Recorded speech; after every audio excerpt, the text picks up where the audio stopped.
The cardboard box dug into her hip, its corners softened by a dampness that was either her own sweat or the city's perpetual humidity. Chloe adjusted her grip, the coarse material scraping against the worn fabric of her dark green nurse scrubs. This was it. The last box. It was a pathetic testament to a life hastily dismantled, containing not treasured memories, but the functional debris of her existence. A worn-out stethoscope, a handful of medical textbooks, and a framed photograph of her mother she'd snatched from the wall in her flight. The hallway of the apartment building smelled of stale cigarette smoke and something vaguely like boiled cabbage, a scent that clung to the peeling, mustard-yellow paint. It was a world away from the sterile, lemon-scented corridors of the hospital, and a universe away from the pristine, glass-walled condo she had fled. But it was anonymous. It was safe. Or so she prayed. She fumbled with the key to apartment 3B, her hand trembling so violently that the metal chattered against the lock. The tremor was a phantom limb, a souvenir from Marcus, a constant, humming reminder of the fear he'd wired into her nervous system. Finally, the lock clicked open, the sound echoing like a gunshot in the silent hall. As she nudged the door open with her shoulder, another door across the hall, 3A, opened with a faint, well-veiled whisper. A man emerged. He was tall, dressed in a simple black t-shirt and dark trousers that seemed far too expensive for a building like this. His black hair was impeccably styled, and his face was a mask of stoic indifference, all sharp angles and shadows. He didn't look at her, not directly, but she felt his awareness of her, a heavy, static presence in the air. He paused for a fraction of a second, his dark eyes sweeping over her tired scrubs, the pathetic box, and the tremor in her hands, before he continued down the hall towards the stairs, his footsteps making no sound on the worn linoleum. Chloe froze, her breath caught in her throat. She hadn't expected neighbors to be so intense. There was a stillness about him, a coiled energy that made the hairs on her arms stand up. She watched until he disappeared, then quickly slipped inside her apartment, locking and bolting the door behind her with a final, desperate shove. The tiny one-bedroom apartment was bare, but the emptiness felt like a blessing, a clean slate where no ghosts could hide. For the first time in months, she felt a flicker of something other than terror. It was a fragile, tentative thing, but it felt a little like hope. The first week was a blur of exhaustion and hypervigilance. Chloe worked double shifts at the downtown clinic, a grueling job that left her body aching but her mind blessedly numb.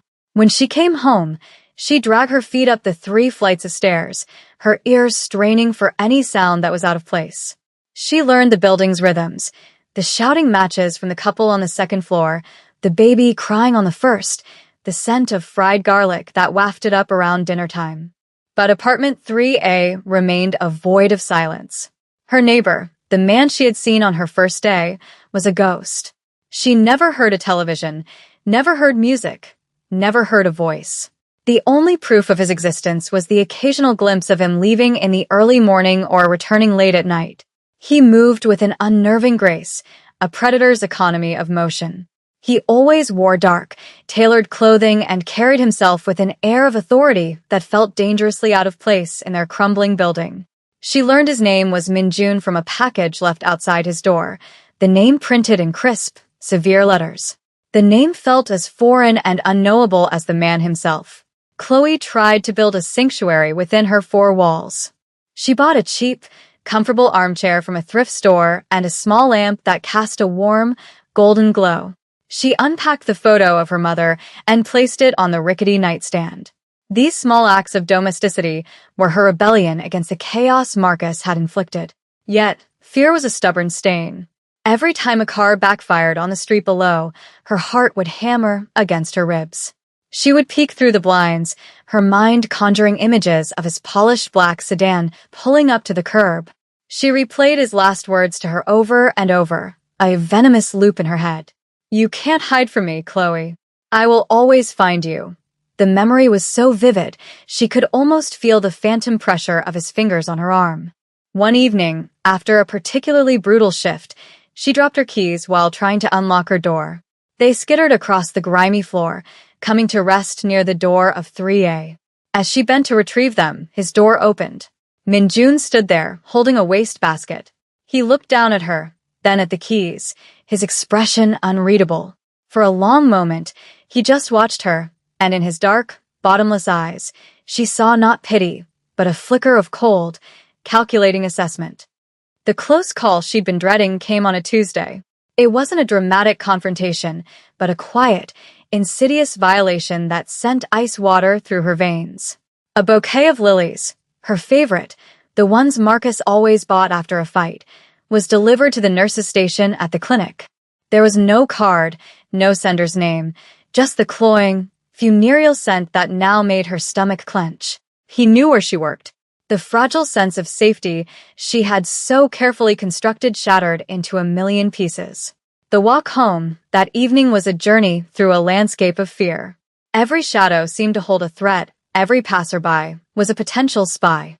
By the time she reached her apartment building, she was slick with a cold sweat, her breath coming in shallow, ragged gasps.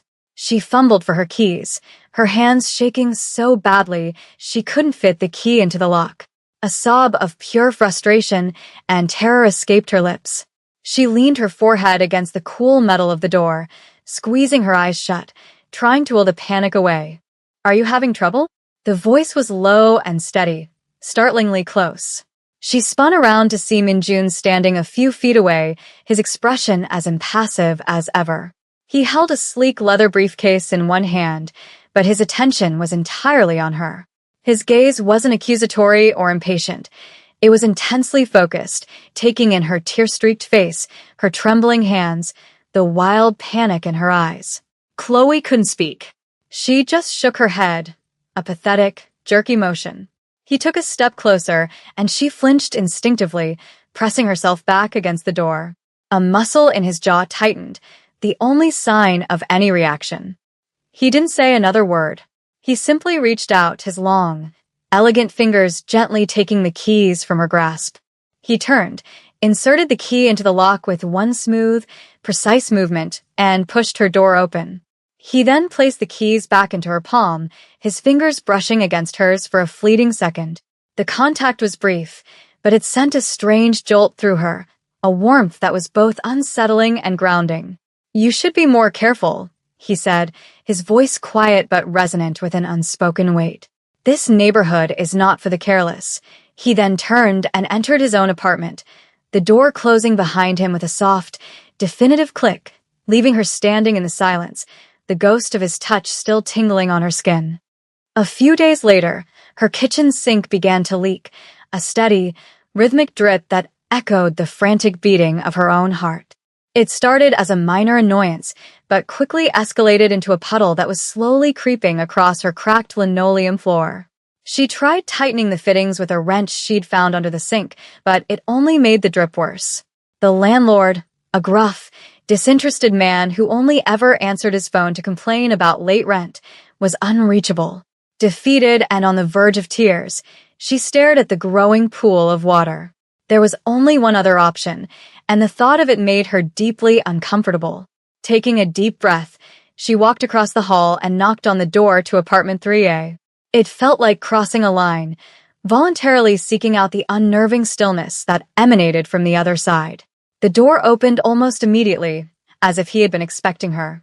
Minjun stood there, wearing a simple gray Henley that did little to conceal the lean, powerful build of his frame. He raised a single eyebrow, his gaze questioning. "I'm so sorry to bother you," Chloe began, her voice small. "My sink. It's leaking. Everywhere." I didn't know who else to ask. He didn't respond right away, just studied her face for a long moment. She felt completely transparent under his scrutiny, as if he could see the fear and desperation she tried so hard to hide. Finally, he gave a curt nod. "Show me." He followed her into her apartment, his presence immediately shrinking the small space. He moved with a deliberate silence, his eyes scanning the room, taking in her thrift store furniture and the single photo of her mother before settling on the disaster in her kitchen. Without a word, he knelt, his expensive-looking trousers brushing against the grimy, wet floor. He examined the pipes, his movements efficient and sure. He asked for her wrench, and when she handed it to him, he worked for several minutes in complete silence. The rhythmic dripping slowed, then stopped. He stood up, wiping his hands on a paper towel. "It's a temporary fix," he stated, his voice a low rumble. "The washer is corroded. You'll need to have it replaced, thank you," she breathed, relief washing over her. "I don't know what I would have done," he simply nodded, his eyes lingering on her for a second too long. "You should get a better deadbolt," he said, his gaze flicking to her door. "The one you have is insufficient." It wasn't a suggestion. It was a command, delivered with an authority that left no room for argument. And in that moment, Chloe realized his silence wasn't about indifference. It was about observation. He saw everything. The gestures started small, and they were deeply unsettling. 2 days after he fixed her sink, she came home from a long shift to find a heavy-duty, state-of-the-art deadbolt installed on her door. There was no note, no explanation. She knew, with a certainty that chilled her to the bone, that it was his doing. How had he done it without a key? The question was a dark whisper in the back of her mind. A week later, a heavy bag of groceries appeared outside her door. Not just staples, but fresh vegetables, good quality coffee, and a small container of the ginger tea she always drank at the clinic when she felt a cold coming on. It was thoughtful to the point of being terrifying. He was watching her. He knew her habits, her preferences. This wasn't neighborly, it was surveillance. The fear that had been her constant companion began to morph into something more complex. She felt safer, undeniably. The new lock clicked into place with a satisfying, heavy thud that her old one never had. But she also felt like a specimen under a microscope, her life being quietly observed and manipulated by the silent, powerful man across the hall. She had to confront him. Gathering every ounce of courage she possessed, she waited until she saw him leaving his apartment one morning. "Minjun," she called out, her voice stronger than she expected. He stopped, turning to face her. In the flat, unforgiving light of the hallway, he looked even more imposing. "The lock. The groceries," she said, her arms crossed tightly over her chest. "Why?" His expression remained a carefully constructed blank slate. "The lock was a necessity. Your safety was compromised, and the groceries?" She pressed, her heart thudding. "You look tired." "Nurses forget to take care of themselves." His answers were simple, logical, and yet they explained nothing about the intensity of his actions. "I can't accept them," she said, though it felt like a lie. She was grateful, and that scared her more than anything.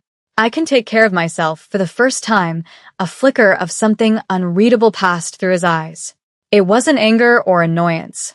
It was something deeper, something that looked almost like disappointment. "Can you?" he asked, his voice soft but cutting.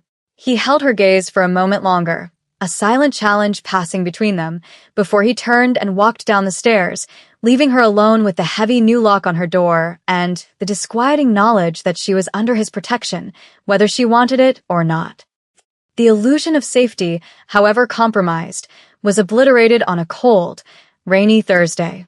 Chloe was leaving the clinic, pulling her thin jacket tighter around her scrubs, when she saw him. Marcus.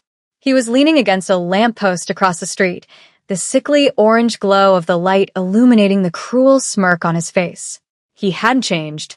The same expensive suit, the same perfectly coiffed hair, the same predatory stillness. The sight of him stole the air from her lungs. The world tilted, the sounds of the city fading into a dull roar in her ears. He saw her, and his smirk widened. He pushed himself off the lamppost and started walking towards her, his stride confident and unhurried.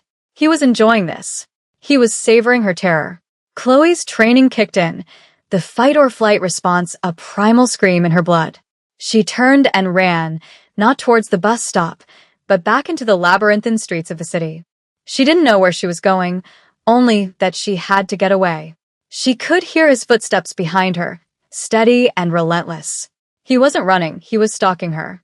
She ducked into a crowded alleyway, pressing herself into the shadows behind a dumpster, her body racked with silent, convulsive sobs. She could smell the rot of garbage and stale rain, a scent she would forever associate with pure panic. She waited, her muscles screaming with tension, until the sound of his footsteps faded. Shaking, she made her way home through a circuitous route, looking over her shoulder every few seconds. She finally stumbled up the stairs to her apartment, her hands so slick with sweat she could barely hold her keys. As she reached her landing, she saw a figure standing in the shadows at the far end of the hall, near the stairwell. Her heart stopped. It was him. It was Marcus. But as her eyes adjusted to the dim light, she realized it wasn't Marcus. It was Minjun. He was just standing there, watching her. And then she saw it. Just past his shoulder, at the top of the stairs, was Marcus, his face contorted in a mask of rage. He had followed her. He had cornered her. Before she could even scream, Minjun moved. It wasn't a frantic rush, but a fluid, terrifyingly calm motion. He stepped forward, positioning himself squarely between her and Marcus. "This is a private matter," Marcus snarled, trying to peer around Minjun's broad shoulders. Minjun didn't even look at him. His eyes were fixed on Chloe, on her pale, terrified face. "She is no longer your matter," Minjun said, his voice dropping to a register so low and cold it was barely human.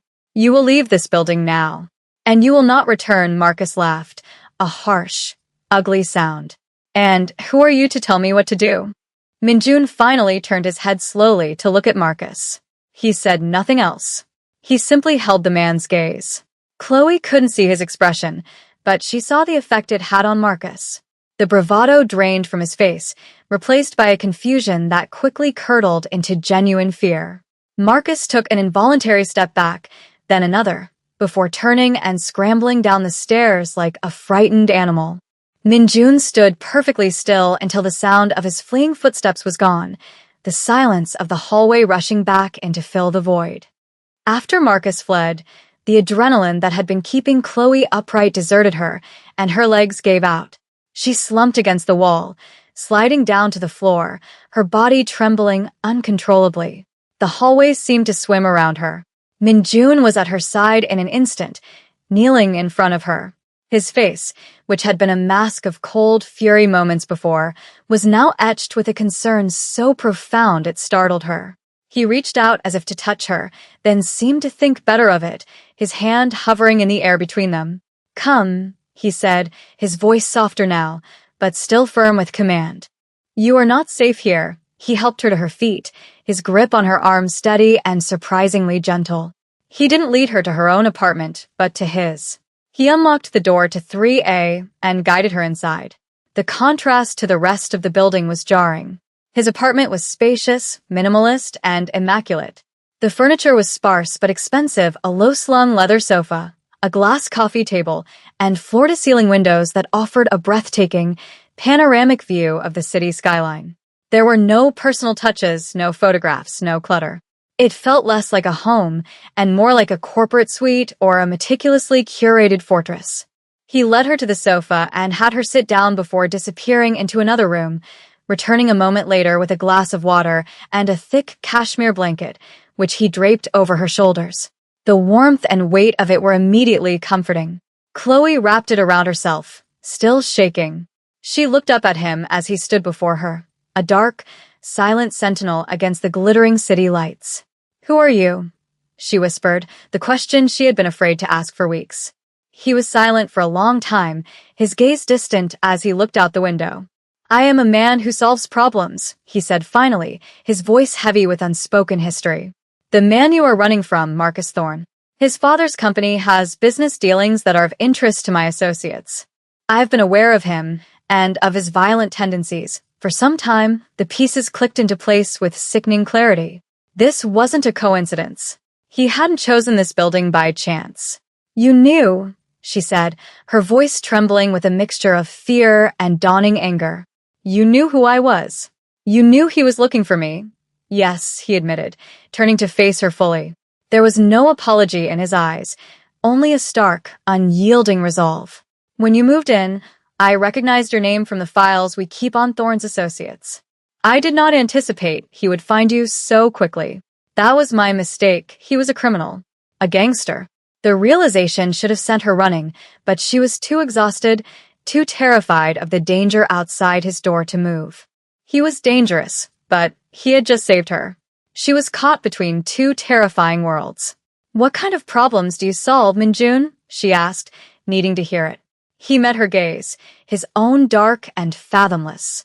"The kind that do not come back," he said, and the chilling finality in his tone left no doubt about what he meant. The next 48 hours were a strange, suspended reality.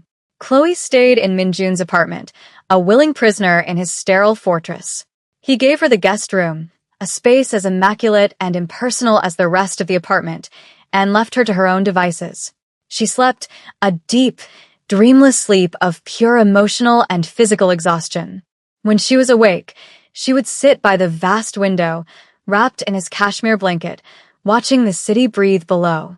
The world outside felt distant and unreal. The only reality was the quiet, tense space she now shared with this dangerous, enigmatic man. He was a constant, silent presence. He would bring her food, simple, nourishing meals that appeared on a tray outside her door, and fresh clothes, a plain gray sweatsuit that was soft and ridiculously large on her. He spoke little, but his watchfulness never wavered. He was giving her space to recover, but he was also guarding her. The threat from Marcus was gone, but the larger threat of Minjun's world now loomed over everything. On the third day, as the sun was setting and painting the sky in hues of orange and purple, he finally came to her. He didn't speak, just stood in the doorway of the guest room, watching her. Chloe turned from the window to face him. The fear was still there, a low hum beneath the surface, but it was now mingled with a reluctant, terrifying sense of gratitude. "He won't bother you again," Minjun said, breaking the silence. It wasn't a reassurance, it was a statement of fact.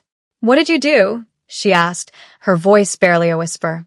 He walked over to the window, standing beside her, their shoulders almost touching. He stared out at the sprawling city lights, a kingdom he seemed to command from his perch.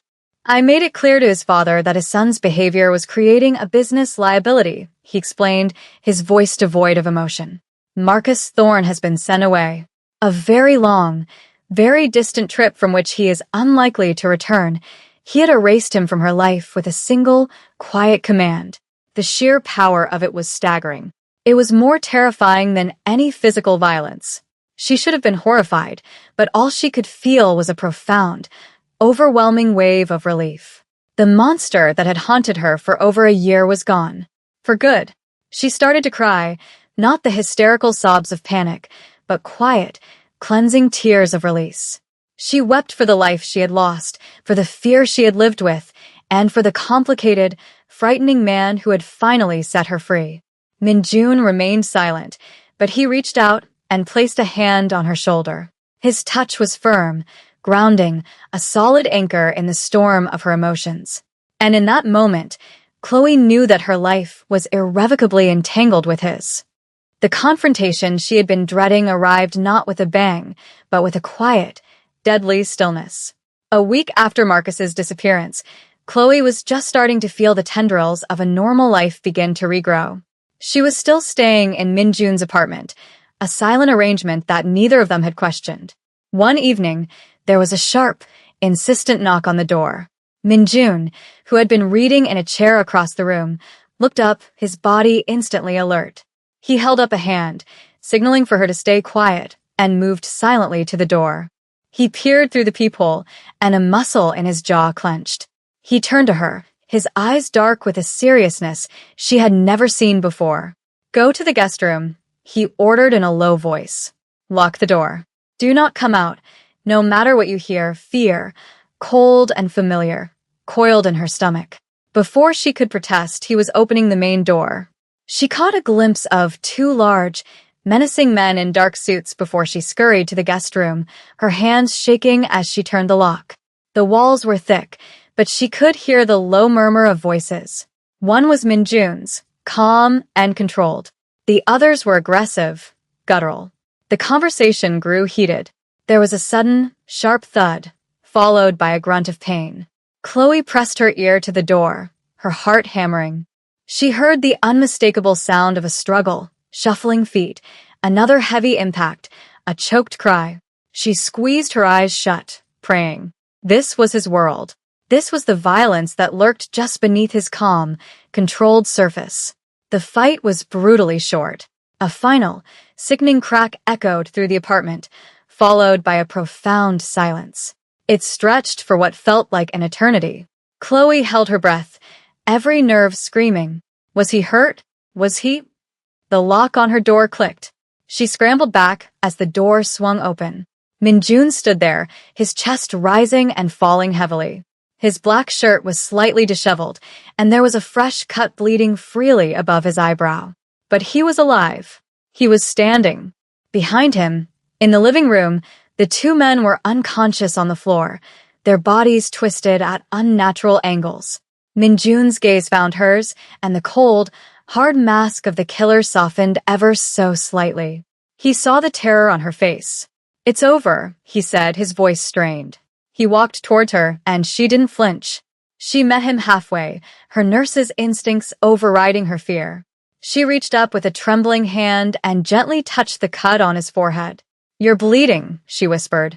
He closed his eyes at her touch, a flicker of vulnerability crossing his features for the first time. In that moment, the lines blurred. He wasn't just a gangster or a protector. He was a man, wounded and bleeding, and she was the one who could heal him. The months that followed were a slow, careful dance of healing. The immediate threat was gone, neutralized by Minjun's ruthless efficiency, but the emotional scars remained. Chloe moved back into her own apartment, but the door between 3A and 3B was rarely closed. They fell into a quiet routine. She would patch him up after his business meetings, her nurse's hand steady as she cleaned cuts and bandaged bruised knuckles, never asking for details.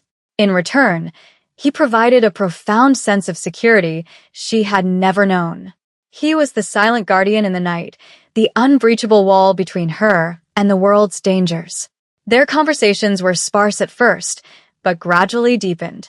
She told him about her mother, about her dream of working in pediatric oncology, about the simple life she had craved before Marcus had turned it into a nightmare. He listened, his focus absolute, absorbing every detail. He, in turn, began to open up, sharing fragments of his own past. He spoke of a childhood in Seoul, of a family debt that had forced him into this life, of a promise he had made to his own mother to protect the innocent wherever he could. He was a man trapped by honor and obligation, wielding immense power but finding no joy in it. "You bring quiet to my life," he confessed one night, as they sat on his sofa, the city lights twinkling below them like a fallen constellation. "Before you, there was only noise, the demands, the violence. With you, it is still." Chloe felt a warmth spread through her chest. She, who had felt so broken and powerless, was a source of peace for this powerful, tormented man. She had spent so long being the one who needed protection, she hadn't realized she was capable of offering it in her own way. Their relationship was built not on whispered sweet nothings, but on shared silence, on mutual understanding, on the quiet comfort of presence.